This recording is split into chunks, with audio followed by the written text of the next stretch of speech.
Something has changed inside the royal family. And this time, the change is not simply about another title, another ceremony, or another royal appearance. It is about what happens when a king realizes that the future can no longer wait. According to the account we are following, Kensington Palace has approved a dramatic transition of royal responsibility, bringing Prince William and Catherine much closer to the center of the monarchy. But hidden inside that decision is the part that has created the most tension: Camilla's future authority. The arrangement makes one thing very clear: whatever influence Camilla holds during King Charles's reign would not automatically continue once William becomes king. And that decision begins a chain of emotional conversations that reaches far beyond palace protocol. Before we get into what happened next, make sure you're subscribed to Crown Aura Updates, because this story takes a very different turn once Charles reveals who actually made the final decision. For Charles, the document was more than paperwork. It represented something deeply personal. The king reportedly studied the proposed succession arrangement carefully before approving it. The plan would allow William to take on greater responsibilities while Charles remained sovereign. Catherine would stand beside William as a key figure in the next chapter, and Camilla's constitutional influence would remain connected to Charles's reign rather than automatically moving into William's. That distinction is important. A succession plan is essentially a formal way of deciding how royal responsibility should move from one generation to another. But inside a family, those words can feel very different. For Charles, they represent the possibility of giving up part of the authority he spent decades preparing to hold. For William, they represent duty arriving sooner than expected. For Catherine, they mean carrying a much heavier public role. And for Camilla, they raise a painful question: what happens to the influence she built beside her husband when his reign eventually ends? That question would soon become impossible to avoid. William reportedly received the news privately. Yet his reaction was not the celebration some might expect from a future king. Instead, he wanted to know one thing: had his father truly chosen this himself? William understood that accepting more responsibility could look very different from the inside than it did from the outside. To the public, it might appear to be progress toward the throne. To William, it could feel like watching his father's time slowly become smaller. That is why he reportedly asked whether Charles had personally approved the arrangement. He was not asking how quickly he could take over. He was asking whether his father was ready. And that difference says everything about the emotional weight of the situation. Catherine understood it too. When William returned, she reportedly focused less on titles and more on the family. What would this change mean for Charles? How much pressure would William have to carry? And perhaps most importantly, did preparing for the future also mean preparing for a painful goodbye? Those questions were much harder than any constitutional document could answer. Meanwhile, Camilla was facing a very different reality. For years, she had stood beside Charles. She had supported him through difficult moments and become an important part of the royal household. But this new arrangement separated personal importance from constitutional authority. Camilla could remain queen consort during Charles's reign. She could continue supporting him. She could continue having a voice. But according to the scenario described in the original account, that authority would not automatically follow her into William's reign. And that was where the situation became deeply personal, because the issue was no longer simply about the monarchy. It was about a marriage. Charles had spent decades waiting for the crown. Now, after only a relatively short time as king, he was being asked to consider how much of that responsibility should gradually move toward his son. The idea was not presented as an immediate replacement. It was described as a controlled transition. William would take on more duties. Charles would remain sovereign. And the monarchy would avoid suddenly finding itself without clear leadership if the king could no longer carry the same workload. On paper, it sounded practical. Inside the family, it was anything but simple. William and Charles eventually found themselves in a private conversation. There were no cameras, no public speeches, no advisors trying to control every word. Just a father and the son who would one day inherit the crown. William reportedly admitted that accepting more responsibility while Charles was still struggling did not feel like a promotion. It felt painful, almost like moving forward at his father's expense. Charles's response was simple: Duty does not become disloyal simply because it arrives earlier than expected. Those words captured the entire problem. William could not stop the future from coming, but he could make sure he did not appear to be rushing toward it. That distinction mattered, because the future king did not want to take anything from his father. He wanted to be ready when his father could no longer carry everything himself. Catherine also understood that the change was bigger than a title. She was not simply being placed beside William as his wife. In the account, she was presented as a stabilizing figure for the future reign. Someone who could share the pressure with William. Someone who could help hold the family together while the institution moved through another major transition. Together, William and Catherine were becoming the emotional center of what came next. And that was exactly what made the change so difficult for Camilla, because it meant a new royal partnership was already being prepared. The tension had reportedly been building for weeks. William was taking on more duties. More decisions were moving toward his office. And every new responsibility raised the same question. Who would have the final say? That question eventually exploded during a private family confrontation. What began as a disagreement about royal household responsibilities became something much larger. Camilla reportedly challenged William over changes being considered within the household. Her position was understandable. Charles was still king. So why should William be reorganizing parts of the monarchy while his father remained on the throne? William's answer was equally direct. He was not trying to replace Charles. But he did not want to enter his future reign surrounded by competing centers of authority. The disagreement became increasingly personal. Charles eventually stepped in. He reportedly told both of them to stop. And then the room went quiet. That moment changed the direction of the entire story. Because Charles realized something uncomfortable. They were already arguing over authority that had not even transferred yet. The future conflict was happening before the future had arrived. After Camilla left, Charles reportedly remained with William. And this time, the king spoke more openly. Ambiguity, he believed, could become more dangerous than change itself. If different members of the family believed they had different versions of the future, the next reign could begin with confusion. William reportedly answered that he was not looking for victory. He wanted clarity. That was the moment Charles made his decision. He instructed advisors to prepare a clear succession framework. William's responsibilities would be defined. Catherine's position beside him would be recognized. And Camilla's future constitutional role would be clearly limited to the period connected with Charles's reign. But then came the hardest part. Camilla discovered that the restriction on her future authority had not simply come from advisors. Charles himself had approved it. And she wanted an answer. Not from William. From her husband. She reportedly went directly to Charles. No public statement. No carefully prepared speech. Just one private conversation between two people who had shared years together. Camilla wanted to know where the decision had really come from. Had William demanded it? Had advisors pushed Charles into it? Or had Charles chosen it himself? The answer was painful. Charles told her that the final choice was his. That sentence changed everything, because it meant Camilla could not simply blame William. Charles was taking responsibility for the boundary himself. He understood that she would be hurt. He understood that she might feel that years of influence were being taken away.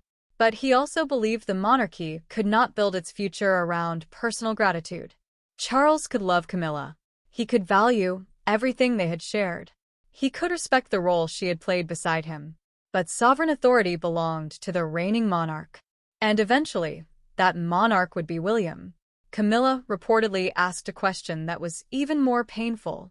Did everything she had built beside Charles simply disappear when his reign ended? Charles's answer was no. Their marriage would remain. Their history would remain. Her place in his personal life would remain. But royal authority was different. Love could continue. The power could not simply be transferred through marriage. That was the boundary. And for Camilla, understanding the reason did not make the loss easier.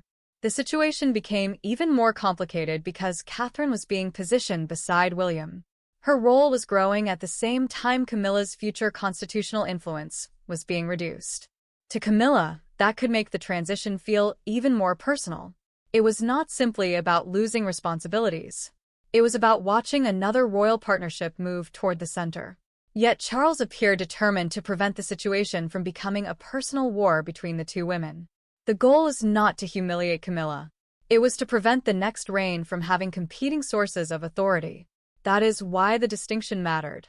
Camilla could remain respected. She could remain part of the family. But she would not become a second center of constitutional command after William inherited the crown. And William reportedly understood the importance of that distinction. He did not want Camilla publicly portrayed as a defeated figure. He did not want the transition turned into a victory celebration. He wanted the change to look like service, not conquest. Catherine agreed. She reportedly reminded William that every responsibility they gained also represented something Charles was giving up. That perspective mattered, because the crown is not simply a reward. It is a responsibility. And sometimes moving closer to it means watching someone else step away from it. Charles eventually received another briefing about the transition. The plan was gradual. William would not suddenly become king. Instead, responsibilities would increase over time. This would allow Charles to remain sovereign while reducing the burden he carried. It also meant there would be no sudden leadership gap if circumstances changed. The arrangement was designed around continuity.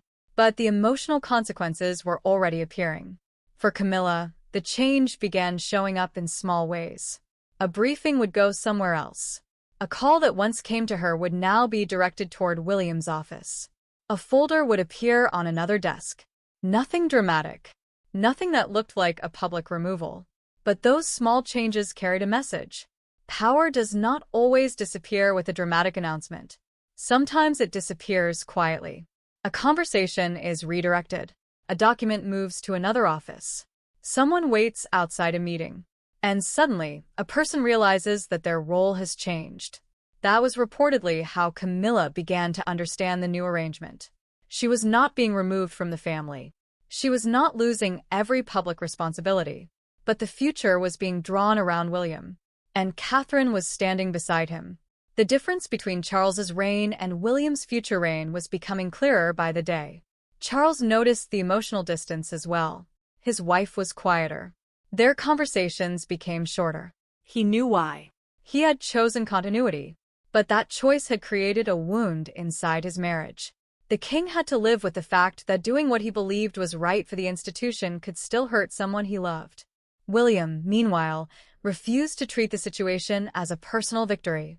He reportedly instructed his team not to use language suggesting Camilla had been defeated.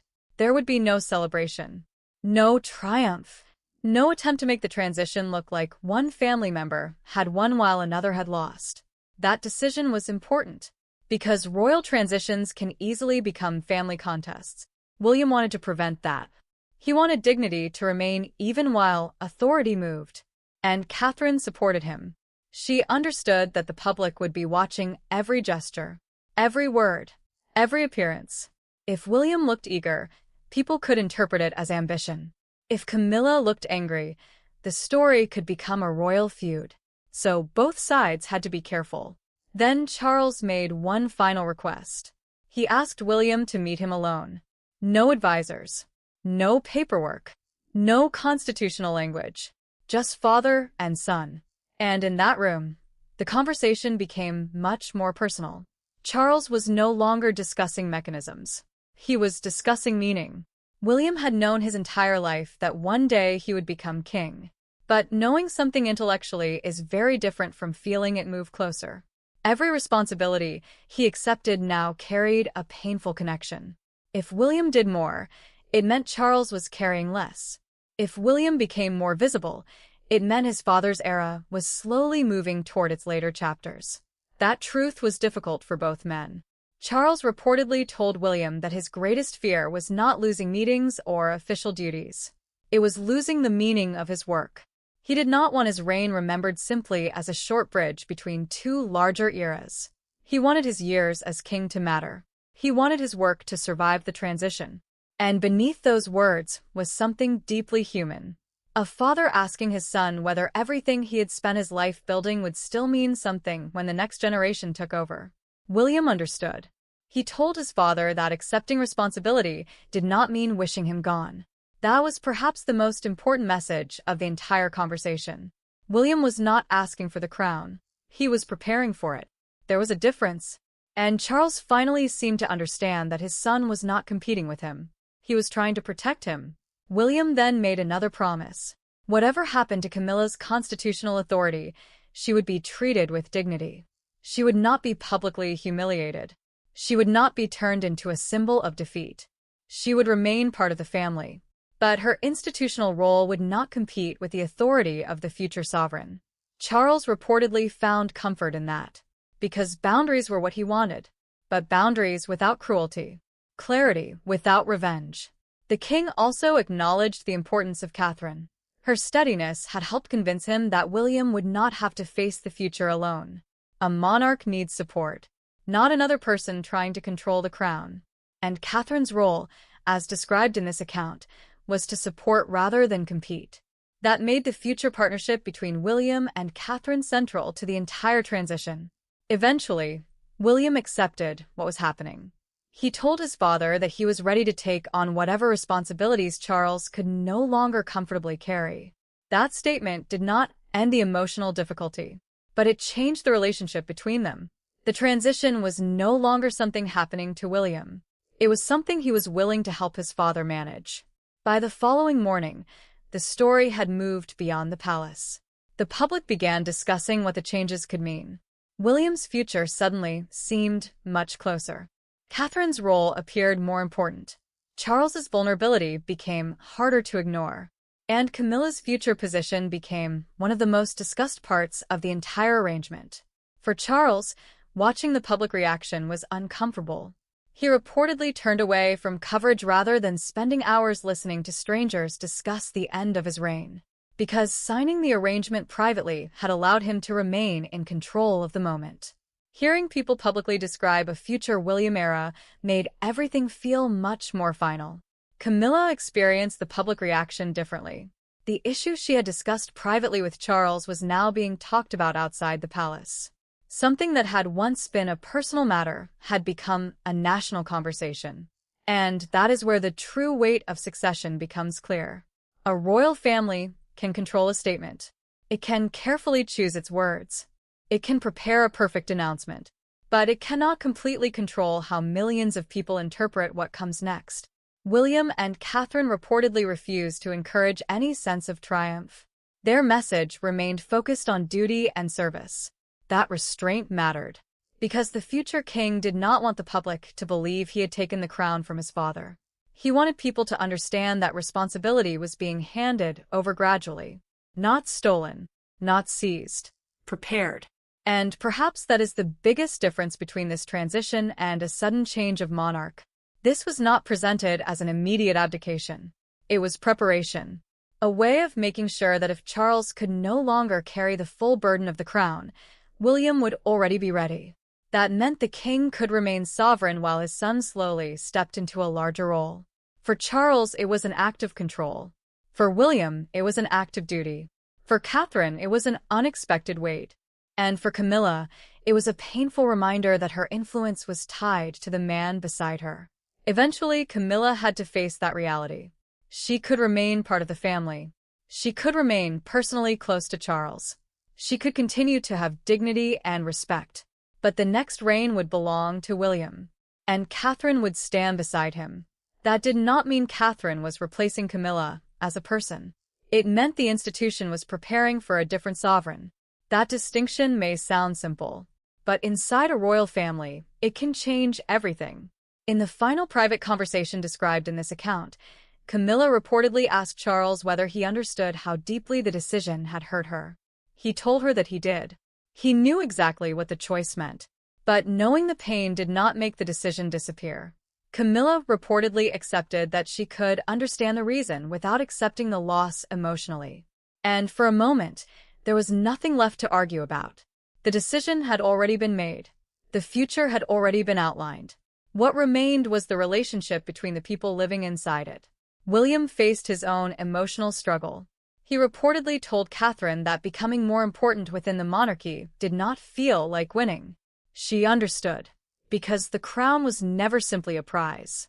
It was something someone eventually had to carry. And William knew that when the time came, the weight would be enormous. Catherine's presence gave him something the official documents could never provide. Someone beside him. Someone who could share the pressure. Someone who could remind him that duty was bigger than ambition. And that may be why Charles trusted them with the future. Not because they wanted more power, but because they understood what power costs. The final outcome was therefore more complicated than a simple rise of William and Catherine. Charles was still king. Camilla was still his wife and queen consort during his reign. William was still the heir, and Catherine was still his partner. But the direction had changed. The monarchy was now preparing for the next chapter before the previous one had completely ended. And that is what makes the decision so powerful. Charles did not simply choose who would have more authority. He chose to create boundaries before those boundaries became a crisis. He knew the decision would hurt Camilla. He knew it would expose his own weakness. He knew it would bring William closer to a future neither father nor son could emotionally rush toward. Yet he approved it anyway. Because from the perspective of this account, Charles believed the monarchy could not afford confusion. When one generation eventually steps away, another must know exactly where responsibility belongs. William cannot take the crown before his time. Camilla cannot carry Charles's authority into a reign that belongs to William. Catherine cannot replace Camilla personally, but she can become the partner beside the next sovereign. And Charles can prepare the way. That may ultimately be his most important contribution to the transition. Not holding on to every remaining privilege, not trying to control the future forever, but making sure his son does not inherit uncertainty along with the crown. The most emotional part of the story is that nobody truly wins. William gains responsibility, but loses the comfort of simply being the heir. Catherine gains a larger role, but also a much heavier burden. Camilla keeps her personal place within the family, but faces the loss of future constitutional influence. And Charles remains king while confronting the reality that his own era will one day end. That is the strange truth about royal succession. From the outside, it can look like power. From the inside, it can feel like sacrifice. The crown moves forward. One generation slowly releases its grip. Another generation prepares to carry the weight.